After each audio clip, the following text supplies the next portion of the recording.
Good morning. Welcome to the Pitch Strike Chronicles. I am Uncle Taz. I'm here with Donald and Rob. And holy shit, it's Christmas in August. Josh Donaldson has been kicked to the fucking curb, and I am ecstatic about it.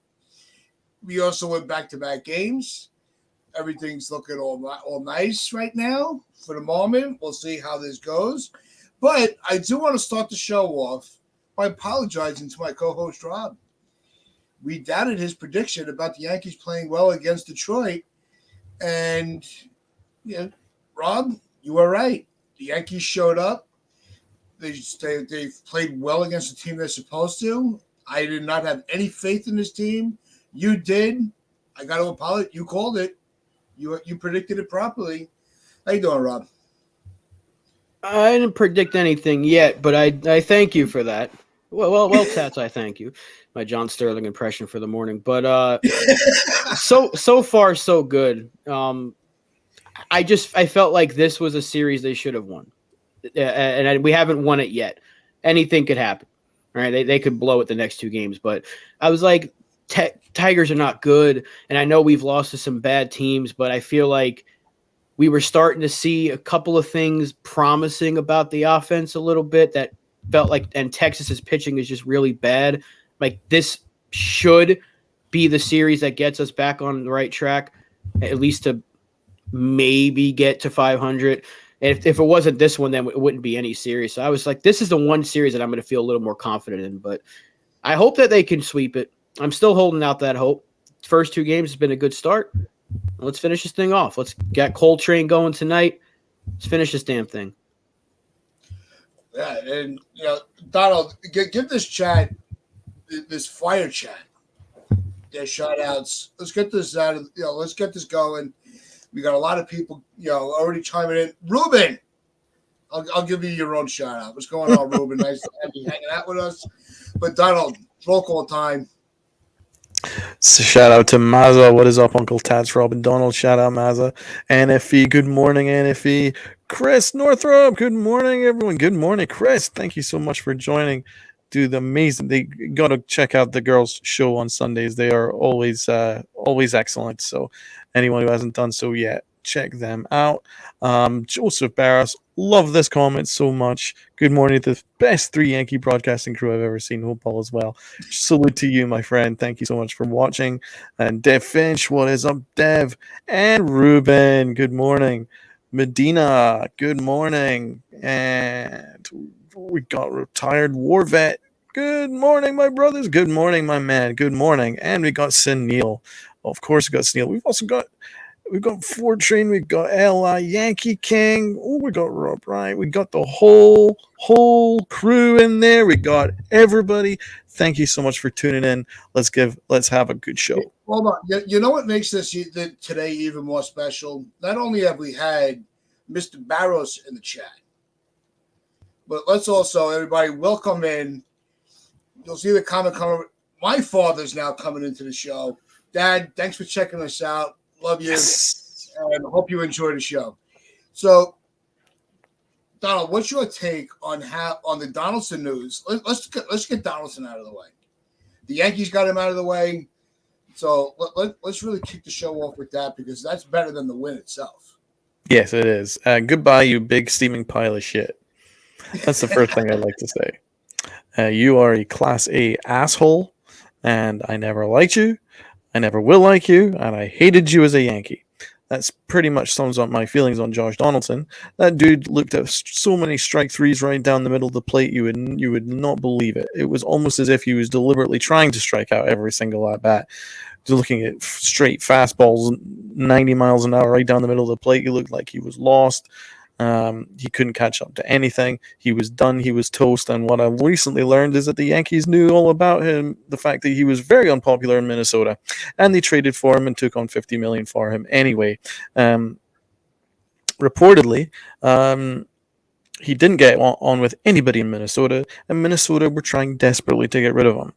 So what kind of a general manager, even if you're wanting to acquire him for some stupid, crazy, ridiculous reason, if you want to acquire him, why would you then take on $50 million of his salary if Minnesota are desperate to get rid of him?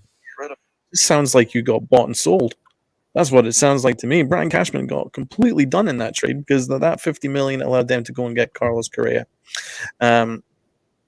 Sums it up about our wonderful general manager, Brian Cashman, who is a complete atrocity. He's as much of an atrocity as, of course, Josh Donaldson is. But it just shows how insane our front office is, that if a team is desperate to get rid of somebody, desperate, why would you not negotiate and say, well, you know what? You guys will need to pay like 70%, 60% of his salary, and we'll take on the other 40%. At least it would be a little easier to stomach, and it probably would have allowed us to bring in a left fielder. But, of course, Brian Cashman doesn't work that way. Brian Cashman got completely done. So, again, the biggest thing I can say about the Josh Donaldson debacle is Brian Cashman, because he's the one that brought him in. Josh Donaldson didn't bring himself here. The guy was toast. He was toast in Minnesota. He was done. He was on the decline in Minnesota. His numbers were tailing down, and the analytics crew told Brian Cashman, thanks again, Mike Fishman, that he was just running into bad luck in Minnesota and he'll be better in New York. Well, that's just false, and that's just not how it's turned out. So, once again, our analytics crew, Brian Cashman, completely screwed the pooch on this. I'm just so relieved he's gone. So relieved he's gone. I mean, he was a distraction last year when we were really good, and then he started a whole stupid thing with the White Sox, and it was just he was just a drag. He was just a drag, and watching him was a drag. They had very little moments that were good. He played decent third base. I'll give him that, but that's not what you're paid $50 million for over 2 seasons. Just look at his numbers. Absolutely insane. 142 batting average, OPS of 225. Honestly, laughable numbers. Dude's an absolute atrocity. So, and let's not forget the fact that Brian Cashman acquired someone who was openly falling out with Garrett Cole, our star ace, and he was diminishing him. And Garrett Cole has been wonderful this year. He's been a Cy Young candidate. And what's Josh Donaldson doing? Well, he's now on waivers. So, sayonara, Josh Donaldson. Can't say I'll ever miss you. But again, the blame for the Josh Donaldson debacle is on Brian Cashman. 100%. Rob? Worst trade in one of the worst trades in the team's history, but 1,000% Cashman's worst trade during this, I guess you can say, era. The baby bomber era, or the budget era, if you want to call it that. There was no justifying bringing $50 million. They wanted to get rid of Gary Sanchez. I get it. You could have done that any other way. Non-tendered him, moved him for a pack of baseballs, moved him for a Class A player, rookie ball, international signing bonus money. There were so many other ways you could have gotten rid of Gary Sanchez if that was the goal. But they so desperately wanted Isaiah Kiner-Falefa. They so desperately wanted Ben Rortvedt, despite having that. I think at that time they didn't have Trevino yet, but they needed another catcher, and they felt like Rortvedt would have been that guy. But right after the trade, he got hurt. So, and like their way of getting Isaiah Kiner-Falefa, who they could have had from Texas. Once Texas signed Seager and Simeon, you should have been like, all right, well, what's it going to take to get IKF? And they didn't go that route. So to get guys that they wanted, they had to take on $50 million of a declining player. Was he statistically better than Gio Urshela in the 2021? Yeah. Did that mean he would have done the same thing the following year? No. The numbers were not better to justify taking $25 million of one player. And considering what Urshela was making, I think it was like $6 million at the time. You're talking about a massive increase in payroll to add a slight boost to your offense and defense. It's not worth it. It is the worst trade. And it's had ramifications on us for 2 straight years because Donaldson was bad last year, but so was IKF. He was terrible defensively. He was fine offensively compared, considering what he does. He played to the back of his baseball card, but defensively he was an absolute nightmare, and the Yankees kept trying to put him out there and selling to us that, well, the metrics say, no, they didn't. No, they didn't. And they kept trying to tell us they had different metrics than we all had, which they don't. And that was an issue. And then this year they kept saying, "Well, Donaldson, you're crazy if you don't think Donaldson will improve." Well, I guess they're the crazy ones because they had to cut him, and they had to move IKF to the outfield because it was a failure, and because of Donaldson's money, they didn't sign a left fielder, and that has had serious ramifications on us. And because of Donaldson, they kept trying to. Oh, he's activated, so we got to get him playing time. They kept one of their top prospects in the minor leagues for far too long, and as a result of that, he is struggling in his second stint in the major leagues now because Peraza's looked really bad since in the couple of times he's been called up. And I don't think that it's going to be that way for very long. But because they've called him up, sent him down, called him up, sent him down, didn't give him consistent playing time because of Josh Donaldson, now you're seeing him trying to adjust to the major league level. They're trying to change his swing, get rid of the leg kick, even though they helped you get here, get rid of the leg kick. Another classic case of the Yankees being the Yankees. And they could have easily just been like, look, Josh Donaldson, it didn't work out. We're going to cut you. Before the season, Aaron Hicks, same thing. They should have got rid of those guys before the year, or they could have never made that trade for Donaldson. And it's just, I can't stop thinking about how bad it was. You could have had IKF before. You could have got rid of Gary Sanchez. You could have just rolled with Gio as your shortstop last year. You still would have had him this year. And you would have never have had to worry about the Josh Donaldson stuff. And you could have easily had a route to Peraza being called up here this year. And you could have moved Urshela if you wanted to and gotten something for him because of his contract and his stats. They're so good for a team to take on. And it just made so much more sense. And I said this several times, going into last year after the lockout, they had every excuse to run it back and be like, there's no time. We got to get ready for spring training. Maybe you make the move to get Trevino for Abreu, and that's about it. And then you cut Sanchez, and you just roll with that. That's all you had to do, and you could have just said, we got to roll it back. There was no time. We'll go into it next year at the deadline, and then we'll go into the offseason and make some changes. We wouldn't have been happy, but we would have understood it. Instead, your big move was to take on $50 million of a 36-year-old third baseman that you didn't need to take on. And everyone was just kind of looking at that trade like, what the fuck? Like, why? Like, it wasn't like you acquired this 25-year-old superstar. You got a 36-year-old has-been who was on the decline. So it was a bad trade. It's been a bad trade, and it's still going to haunt us for many years because you think about the players that we've missed out on because of taking on Josh Donaldson's contract.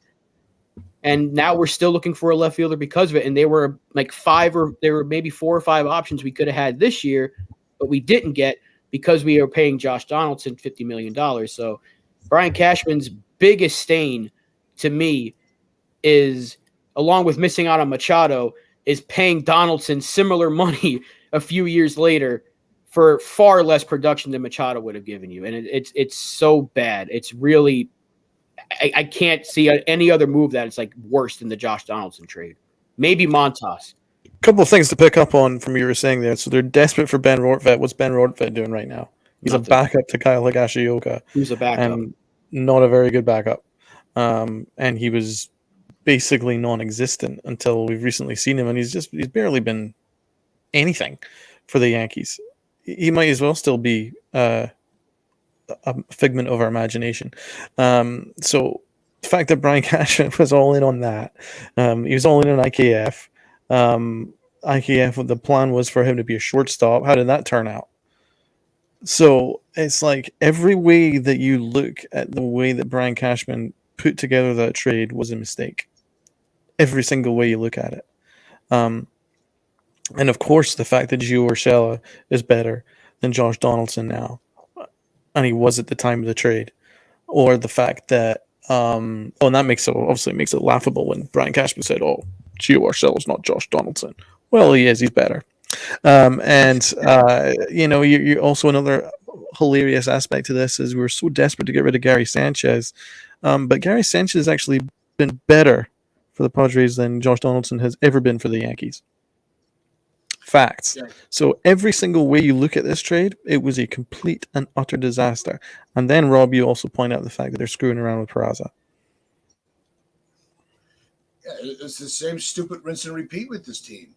You know, they reward the wrong players and they punish the players that are still trying to figure it out. Just because you don't come up and you don't hit, you're not batting 1,000 when you first come up doesn't mean that you're not going to succeed. Look at the patience that they had with Judge when he first got called up. He batted 167, and then what did we get out of him in 2017? His rookie of the year. The other side of it was we wanted to get rid of Sanchez so bad that we took on Donaldson. How stupid do you have to be? It's not like, you could have just cut Sanchez. You could have just cut him. You didn't have to eat Donaldson's contract just to, you didn't have to take on 50 to get rid of 8. Like, the math doesn't math. You know what I mean? It didn't make any sense. You also traded for a Gold Glove third baseman and stuck him at shortstop where you could just see he's just never comfortable. This season, IKF has completely reinvented himself amongst Yankee fans. I think we're a lot more confident in him now. Not that he's going to be that guy that gets, I'm not saying sign him long-term, lock him up. He's got to be here. But he's done his job. He's made the adjustments to make himself valuable. But Donaldson finally being gone, now you're going backwards, and you guys are right. All of this could have been avoided if they would have just signed Machado. If they would have just went balls out and gotten them. But they don't have any balls. They were too worried about their pockets. When they open up their, and then they finally open up the wallet, and they make the wrong move. I think this is going to go down under Cashman's tenure, right? In this 25, 30 years, whatever it is, to this point. This is in the top 3 of stupid moves from Brian Cashman. It really is. It comes down to that. I'd say number 1. Yeah, to me, it's the top because you think again. You just mentioned. I think Ellsbury is because that I think the Ellsbury, not the signing him was just if you go back, that was the start of everything just not going right. Ellsbury was far more productive than Donaldson ever was. Even in his injury seasons, like he had a fine year in 2017 when he was hurt. He still played a role. He had some big hits. He played a role in the postseason as a pinch runner. Josh Donaldson hasn't done anything like that. So even in his injury-plagued seasons, Ellsbury was far more valuable, and he was making less money, a few $1 million less, but he was making less money. And I would take Ellsbury every day of the week over Josh Donaldson, considering Ellsbury didn't cause any issues. He wasn't a locker room cancer. He wasn't calling someone Jackie and trying to make a joke out of it and got himself into the middle of a potential racial debate. And that was the start of everything that really just that kind of tailed things in a negative direction for the Yankees. They still won a lot of games, but you think about that was in late May and they still had a really good month of June, but then that kept coming back to bite us. It just felt like karma was biting us in the ass because of Josh Donaldson's stupid comment. And so, but the thing is, I go back to Machado a lot. I don't care about not getting Bryce Harper. I really don't. I would take him on this team, yeah, but I really don't care about missing out on him because at the time we had plenty of outfielders.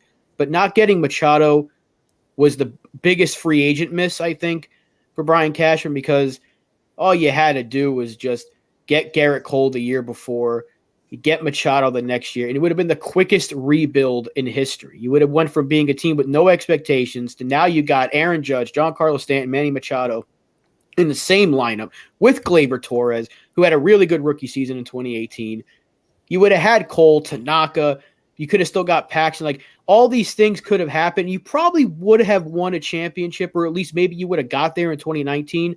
Imagine if we had Machado and Cole in 2019 against Houston, instead of having to face Garrett Cole in Houston. A lot of things could have went differently. And I think I go back to that 2018, 2019 area where they could have went all out and gotten these players. And it wouldn't have cost you that much because Machado's yearly salary, I think, was a little bit over 25. But you think about what they're paying Donaldson now compared to what they could have been paying Machado. It's a massive, massive difference in production.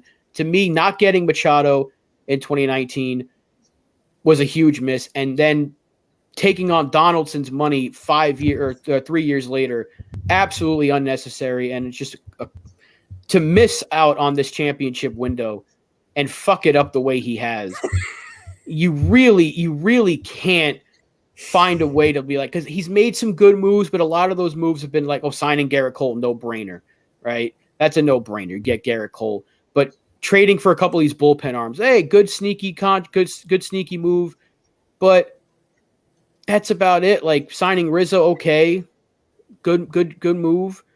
But look at it now. You could have had Freeman. I know a lot of people are talking about that, or trading for Olsen. Imagine if we had Matt Olson right now in this lineup. And I like Rizzo, and I'm glad we re-signed him. But if you had a choice right now, wouldn't you take Matt Olson? And it would have just cost you prospects, and you could have re-signed him. And we're paying Rizzo $20 million. We probably could have paid a little bit more and gotten Olson on an extension. So things like that the Yankees could have done, and just so many misses. And I don't want to complain because I don't want to keep complaining because we're won a couple of games. There's some reason to be excited because we're hearing that Dominguez could come up in September with Austin Wells. That's pretty significant with with Bader going on waivers. But we just can't help but still think about it because with Donaldson gone, we should be celebrating, but we can't just help but be like, you should have never have had him. And it's just part of the many issues that this GM has brought on this team is like taking him on was the worst decision he's ever made and a move you never needed to make. And the fact that everybody in baseball could see that except for the Yankees, and they keep trying to sell us that they're smarter than you. It's just like, no, you're not. No other team in baseball would take on $50 million of Josh Donaldson when you didn't need to upgrade the position that he was playing. That's the issue. DJ could have been your third baseman. Shortstop is Gio, and that clears up the spots for Volpe and Peraza. They're not going to hog up third base and shortstop. You could have flipped Gio this offseason or at the deadline this year. And guess what? Here comes Peraza. Like that's what so many teams do, and the Yankees are just like, no, we want $25 million a year for a declining third baseman. It doesn't make sense, and I can't help but keep thinking about what it could have been like if we never made that trade.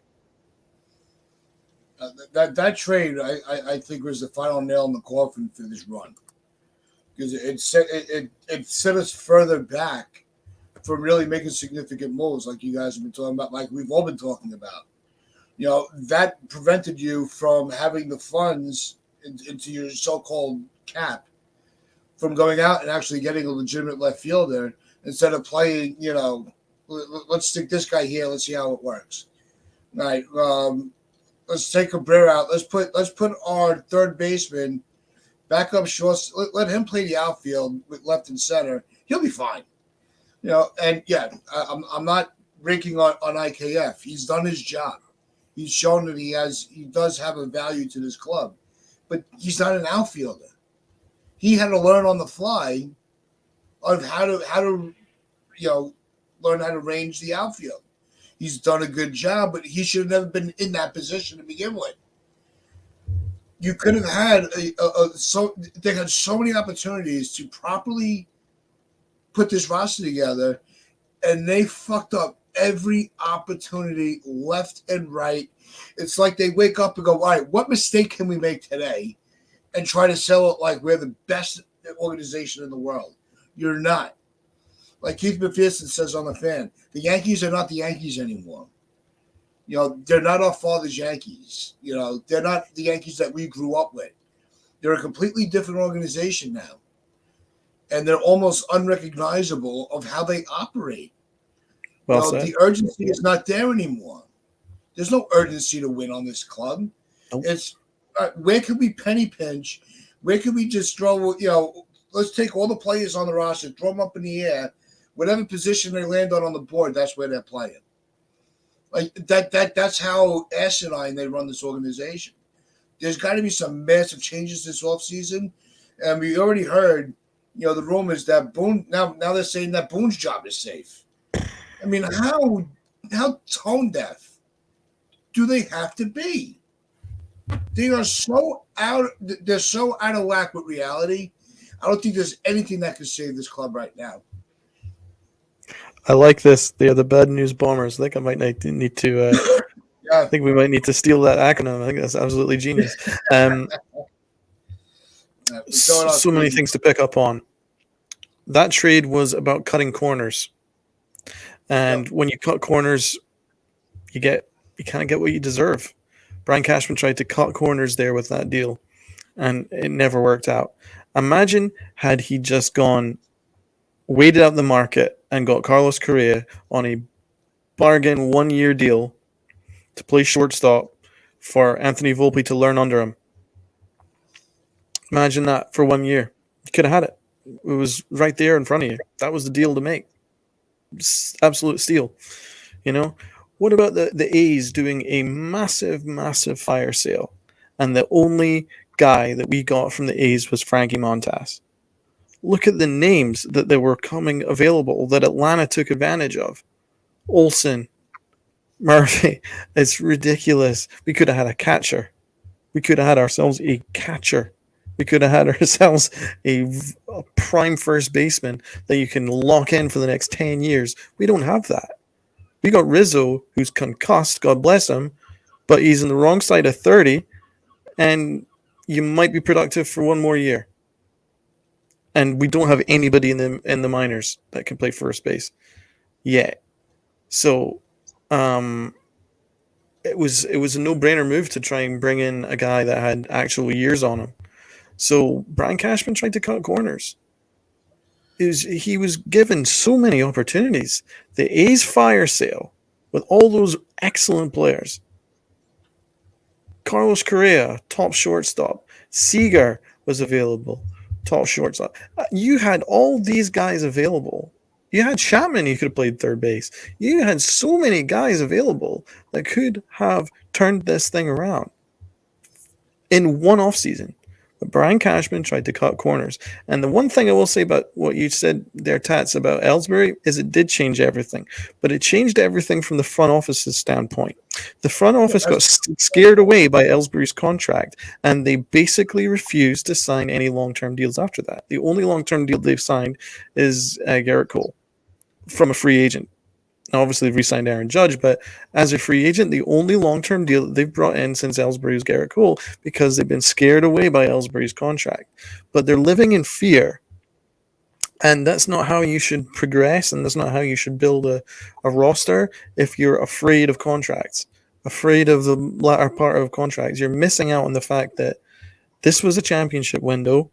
They had it. They've had a championship window for about 3 years, solidly, and they found every single way possible to screw it up. And it's amazing how much they've screwed it up considering the people that are on the market. It's just remarkable. And this Josh Donaldson deal summed it all up. So, you're right about that, Tats, regarding Ellsbury, is that Ellsbury changed the front office's mentality. But, I mean, you can't live in fear. I mean, it would be as if like Brian Cashman basically stopping signing free agents after Carl Pavano screwed up. Sometimes deals screw up. He's made plenty of deals that have screwed up.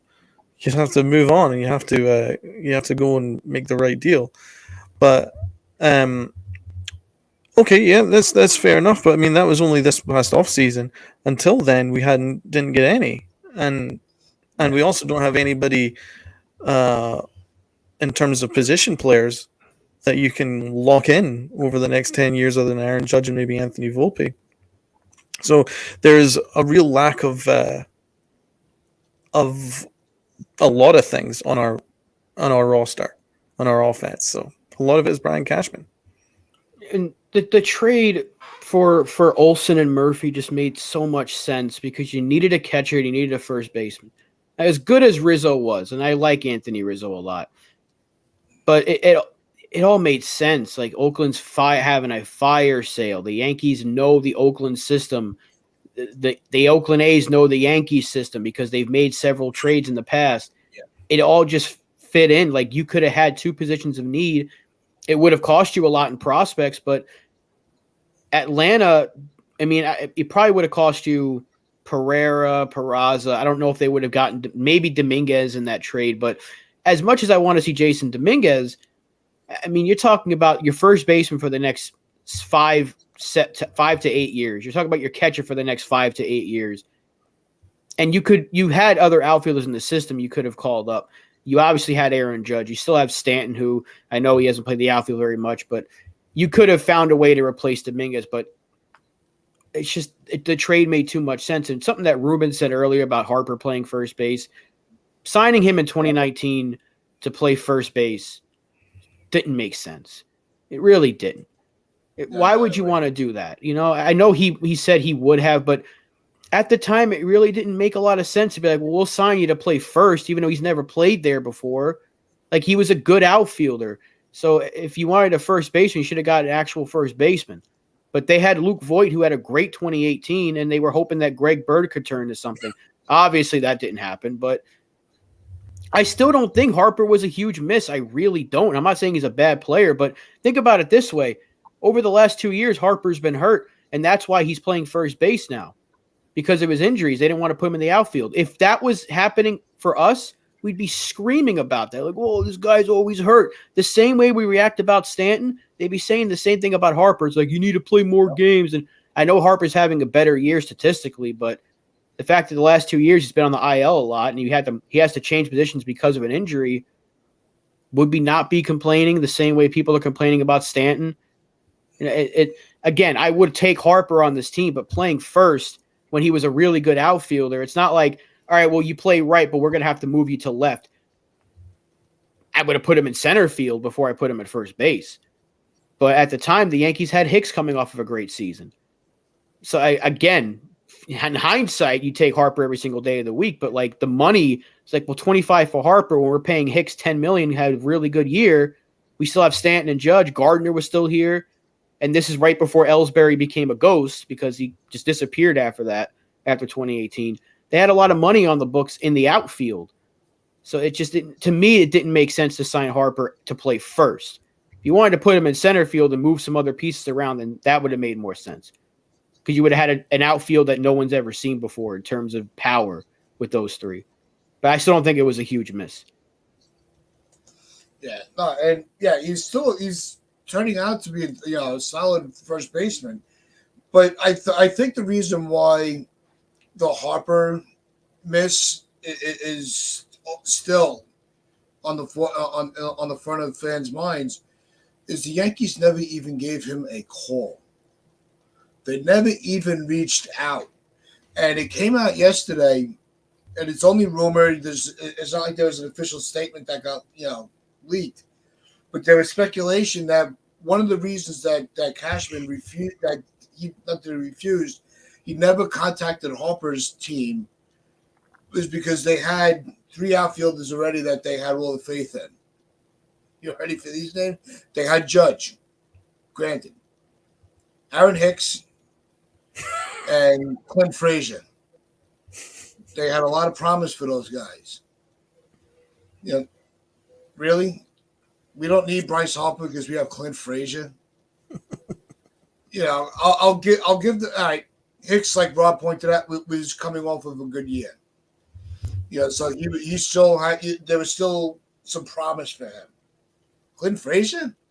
You didn't call Bryce Harper because you have Clint Frazier.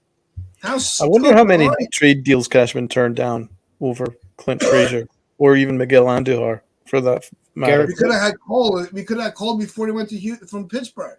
Yep. But no, we can't get rid of Frazier. We can't get rid of Andujar. We can't get rid of Chance Adams.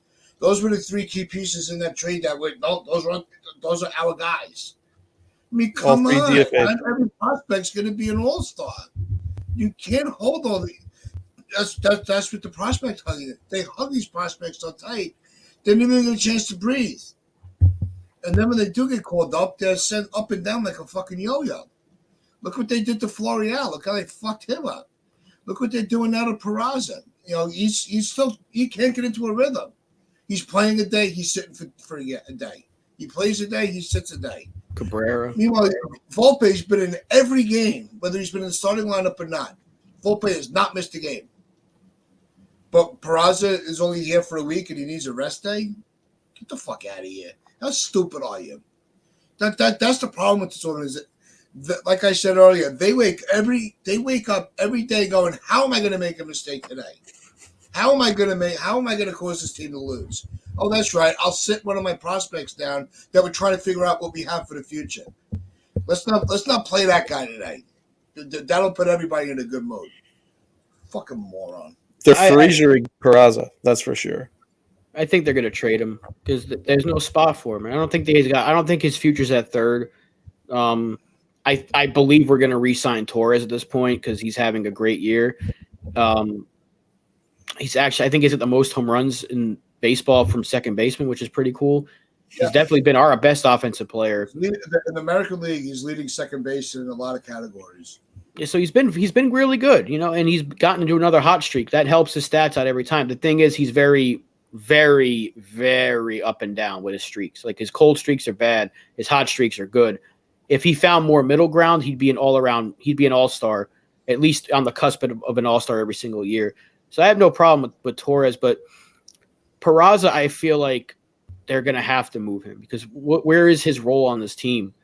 Is he at third base? I don't know because they don't want to use him every day. He's fantastic at third. He looks like a natural. He started playing it this year. So naturally you'd think they can roll with him, but they won't let him get into a rhythm. They won't let him play every day, and they won't let him use the same swing that got him here. But we heard that's so annoying. It's like, yeah, he's got a high leg kick, but like that's why he was hitting so well. That's why he shot through the system so quickly. He's only 22. It's not like he's a 24-year-old prospect. He's like 22 going on 23. So he shot through the system quickly. There was promise when you picked him up initially, and now he's already in the majors, and he should have been in the majors to start the season. That's a good thing that your guy was able to get there on his own, and your system was able to help him progress even quicker. Like, you should be applauding your minor league system. Instead, he goes here, and they're like, get rid of it. No leg kick. We can't have that. It's not going to help you.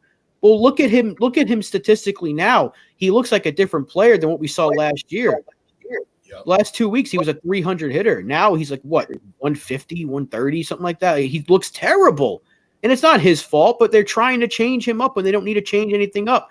Why can't they just call a player up and be like, hey, this got you here. Do it.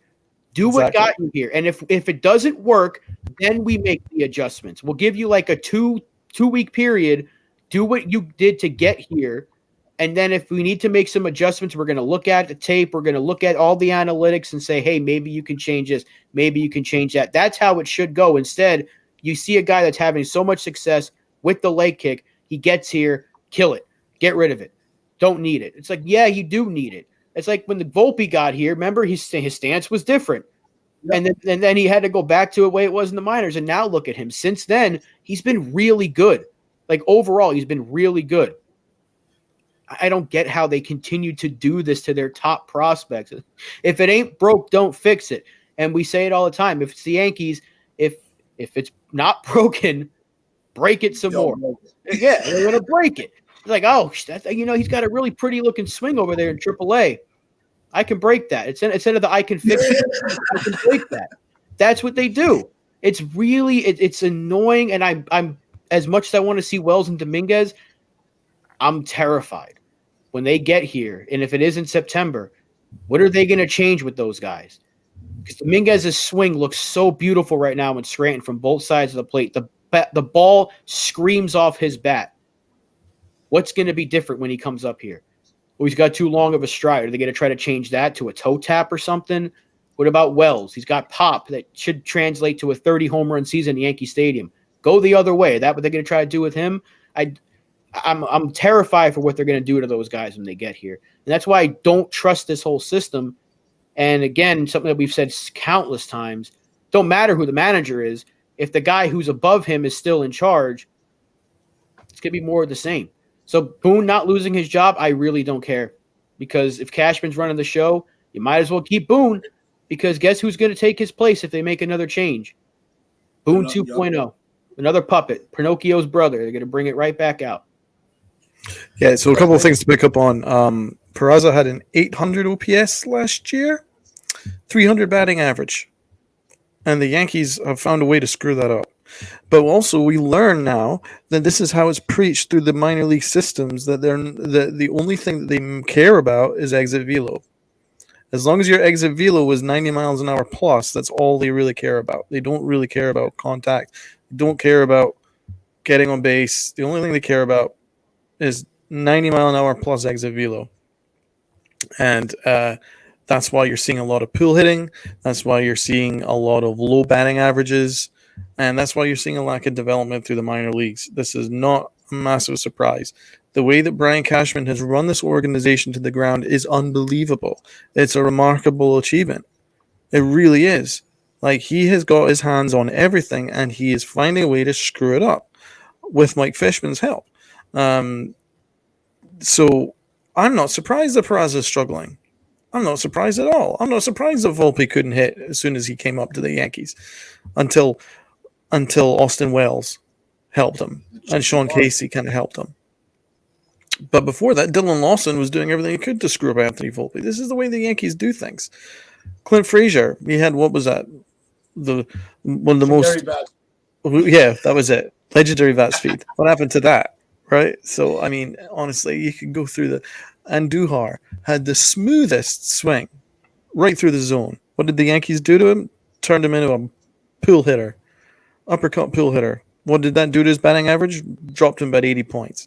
So, this is what the Yankees do. This is what the Yankees preach, and this is why the Yankees are where they are. Last place organization, completely lost, and staring into an abyss.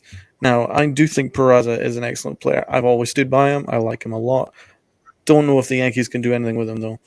But also, the Yankees have such a lack of power throughout their lineup, apart from Aaron Judge, then you start to think, can we actually afford a light-hitting third baseman? Because Perez is never going to be a 25 home run guy, right? But he's going to give you excellent defense. And if the Yankees treated him right, he can give you a high batting average, be a high contact guy. But the Yankees don't have much power throughout the lineup, and third base is one of those power positions. So maybe the Yankees will trade him.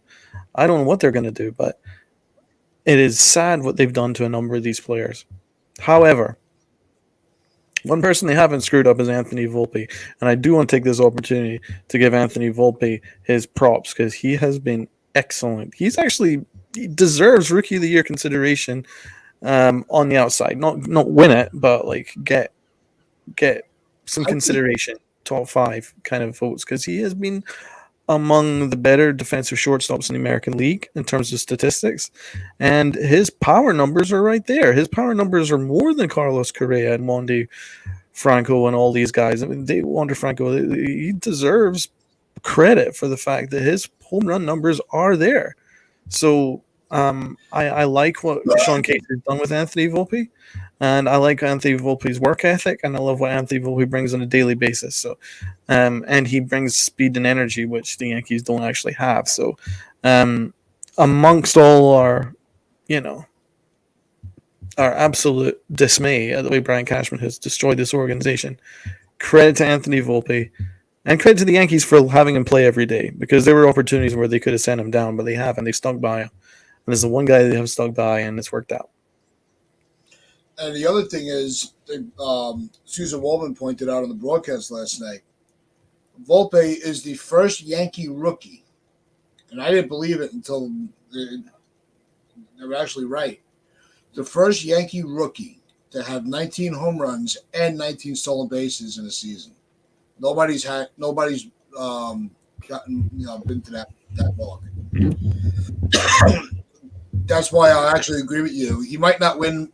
I think Shins is a low to win Rookie of the Year, but yeah, I think he'll get he'll get a few votes.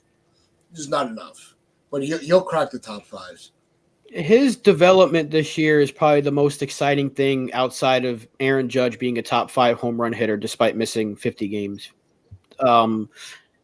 He's been great, and I this is what is my dad saying here? Have your okay, no. We could try that, but we probably I'd love it. I don't think Hal Steinbrenner with our comments about Brian Cashman would allow us, but we do appreciate your support. Or the James Dolan treatment. Yeah, we wouldn't see Yankee Stadium ever again. But no, like the thing with Volpe, like a lot of people have mentioned, like, oh, I think he should switch to second base. I don't think so. I think there's improvement to be made at short, but I want to see that. I want to see him progress, because let's not forget, and even though I don't want to compare him to Derek Jeter, but Derek Jeter also had some hiccups early on in his career at short, and over time he became better. There were still plenty of miscues, but if Volpe is just doing what he's doing right now, you mentioned the statistics. I think in DRS, he's one of the top. I think he might be the top shortstop in the American League. So good on him, man. He's doing great things. He's far better than IKF, and he's doing the job just fine. It's not like he's costing us games. He's made hiccups, but that you would expect that of a rookie. But offensively, the improvement, the fact that he can hit for power, and that's why I think I think it was Ruben's earlier comment, like switching him to the toe tap with Peraza to try to get him to lift the ball more. They don't need him to. They don't need him to be a power guy. They need a 290 to 300 hitter in that lineup. And if Peraza can be 280 to 300 type of hitter with speed, gets on base at the bottom of the order, that's fine because you can find power. Like Rizzo's healthy next year, there's power. You have Judge. Torres is clearly at full strength. He's a 25 to 30 home run guy, even without a juice ball. You're going to get power. And Dominguez has all the potential to be a power bat when he gets here. Pereira as well has got some pop. So, yeah, and then those are good numbers. Those are really good numbers right there. Yeah. You take that every day of the week from a rookie, plus a 2020 season he's going to have coming up. I mean, look, eventually his average will be better. His on base will be better. His OPS will be better. And he may not be the Hall of Famer that they're trying to sell him to be, but he's going to be a really good player for a very long time if he keeps up with this and they don't try to screw anything up. That's why I do think Sean Casey needs to be back next year, simply because you've seen what he's been able to do with LeMahieu, but with Volpe. And I do think, and there was another comment earlier, that it might be a good thing for him to be working with Dominguez and Wells. I think that's a good thing. So maybe Sean Casey is the answer. Still very undecided on that, but you've seen the progress with Volpe, and that gives you a reason to be excited. But let's not screw any more prospects up because still they can't figure out what to do with Peraza. And Pereira, I'm understanding that he's going to have a slow start because they just called him up. But Peraza's already been here, had success, and now they're like, nah, do this differently. They don't need him to hit for power. They don't. They really, really don't. He can be that high average, low power guy. His OPS might not be 800, might not even be 750. But if he's going to get on base a lot and use that speed to his advantage and score some runs and get some singles and some doubles, that's perfectly fine. And play really good defense at third. They can use that and have him under contract for 8-9 years. It's a great deal. They don't need everybody to be a 25 home run hitter. No, you also don't need you don't need an all-star and a Hall of Famer in every position. It'd be nice, but that's not going to happen. Just think of the narrative, and we talked about this early in the season with the narrative around Torres. Imagine the narrative around, the talk about Torres if they would have never tried the shortstop experiment and just left him at second base. Because look, now he's getting back to where he was before they moved him to short.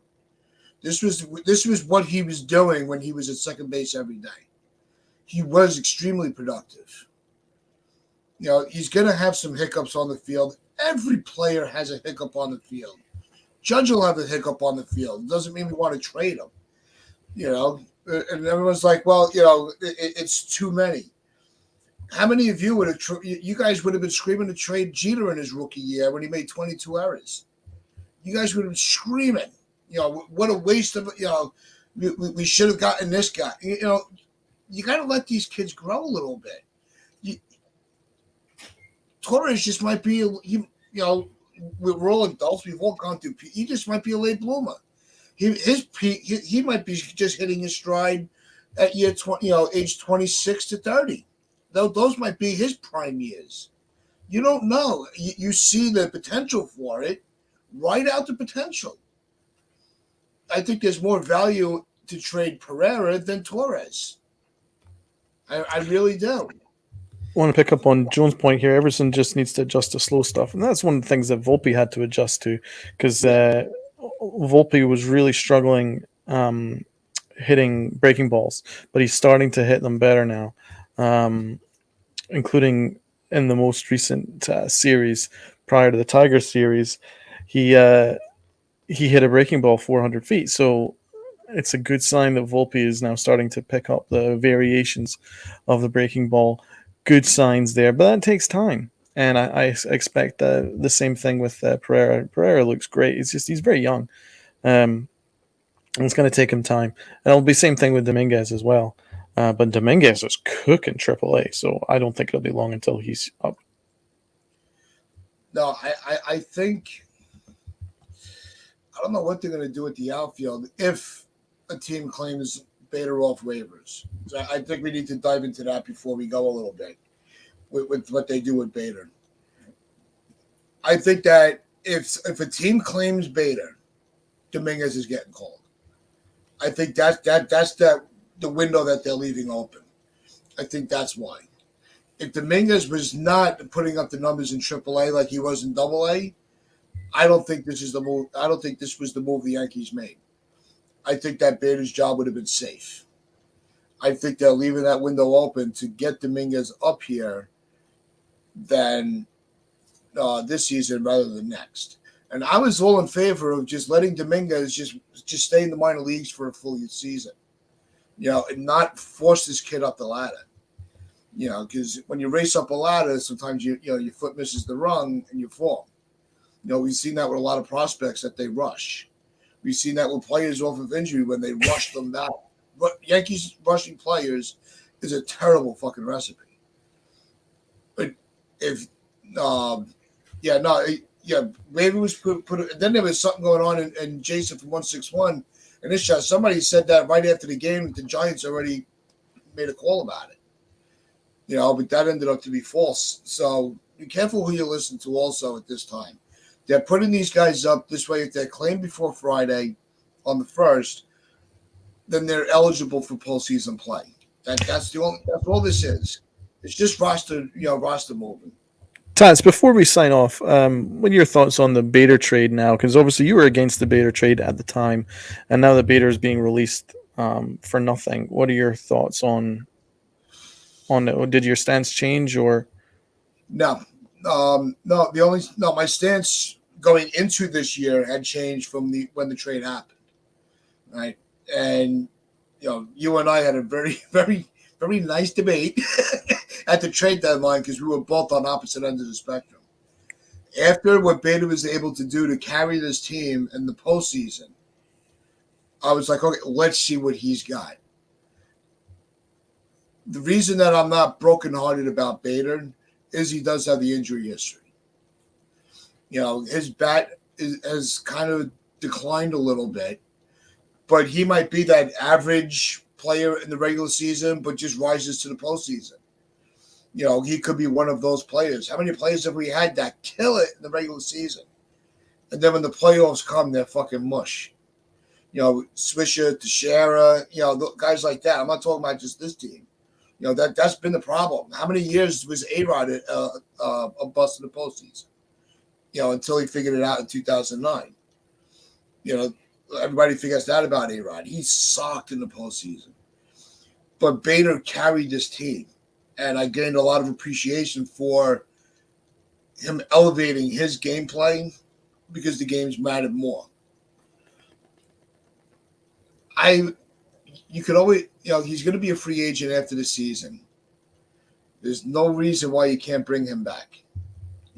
If say he's picked up on waivers, Dominguez comes in and we find out he just still needs a little fine tuning. Do you bring Bader back, and let him continue to develop down there? Do you bring up Spencer Jones instead? Like the Yankees have a lot of options. I don't think Bader is going to be that option next season. So if it's a way to clear a roster spot to give Dominguez a chance, I can't argue that. I actually would be for that. I still make that trade every day of the week. Montgomery for Bader. I like Monty too, but a lot of people are like, "Oh, don't you wish the Yankees would redo that?" No, because how many more wins do you really think we'd have with Montgomery this year? Maybe even if it's 5, we'd be a few games over 500. We'd still be about 7 back. So it's not like Montgomery would have made us a playoff team, and I'm very happy that he's finding success outside of the Yankees. And it's not like he was a bad pitcher for us, but he went to St. Louis, and they're like, "Hey, use your fastball more," and he's even better now. So he went from being a good pitcher to a really good pitcher. Good. I'm happy for him. He's got a legit shot to win a championship this year. Good for him. He's going to be a free agent. He's going to cash in next year. He's going to make a lot of money. I'm happy for him. But you think about what the Yankees needed last year. Even though Bader was hurt, they knew he'd come back right in time for the postseason for a couple of weeks and then get ready for the playoffs. They needed another outfielder. They needed a center fielder for this year, and they had a surplus of starting pitching because they thought Montas was going to be healthy. That was obviously a mistake. But they still had Cole, they still had Nestor. Sevy was back and he was pitching well. We can't forget how good Domingo Germán was last year in the second half of the season. And they had a surplus of starting pitching. And they also thought they were getting Pablo Lopez. That trade fell through at the last second. So we can't forget why they made that trade. Montgomery was very well liked. He was a good pitcher. But if you're asking me, would I rather have Bader man center field or Montgomery in the middle of the rotation right now, I'm taking Bader. Even though his numbers haven't been fantastic, it's in a season where the entire Yankees offense has been bad. So to try to pin it just on him is difficult because he's never really been a good offensive player. It's always been about his defense, and his defense has been fantastic, even despite the struggles. So overall, I don't think it was a loss of a trade because, again, Bader did help us beat Cleveland. Without him, I don't think we beat the Cleveland Guardians last year. And we're talking about an even bigger playoff failure than it already was. So I thank Bader for his time. I hope he goes to a team like Texas or Philly that might be able to make a run. Atlanta, I don't know if they need an outfielder, but someone that's going to make a run. And if they can use him as a fourth outfielder, speed guy, defensive replacement, I'm hoping he finds a place. And just to me, the biggest issue is they didn't trade him on August 1st. That's the biggest issue. They should have gotten whatever they could for him. And huge mistake. Mistake. I think the way I look at Bader is I actually really enjoyed watching him. He had that energy. He's a bit of a spark plug, and his range in center field was absolutely ridiculous. Like, he had crazy range in center. The thing was, the Yankees just didn't have a roster which utilized his best assets. They just didn't. It's a kind of a broken locker room, unmotivated. It's a slow roster. It's overly right-handed, and there's a lack of power. There's a lack of contact, and it basically meant that Bader's skill set was not going to be utilized to its best abilities. So if we had a better team around him, Bader would have been that missing piece. But we have so many holes. It kind of made him look worse than he actually was. There's so many arguments either side, though. You can make every argument that, you don't trade a pitcher that's giving you quality innings for an injured center fielder. You could make that argument. You could easily make that argument. So depending on which way you are sitting on it, there's arguments for both sides. But either way, it just hasn't worked out, as all Brian Cashman deals hasn't. I think that's pretty much my final word on the matter. Yeah, and I think that's going to wrap things up for us. Again, head over to NYY Underground. The All Rise Show with Pete Simonetti is starting up. But we want to thank everybody for hanging out with us this morning. Hope you all enjoyed it. We enjoyed talking about it with you guys. And as always, hit that like button, hit the sub button, share this to your friends, your family, the stranger standing on the corner. Let's get this community to continue to grow. And as we always say, wear your pinstripes with pride and play hard.